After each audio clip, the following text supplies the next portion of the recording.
Tapos, refill that, Lisa. Ano yung Lisa? Yung kasama sa mga review. Oo. Pero Ramirez. 1:11:24 kung pinanganak. 5:04 p.m. Tama? Oo. 5:04. Siya ay nasa 2.65 kilograms times 2.2.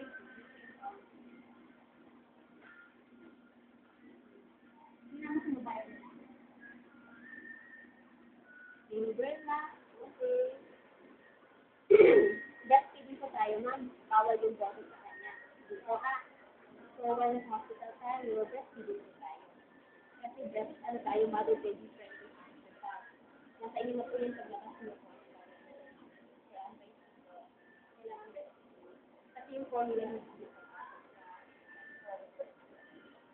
kailangan natin i-try. Kasi kayo mo pa. Initially, walang lalabas ng breast.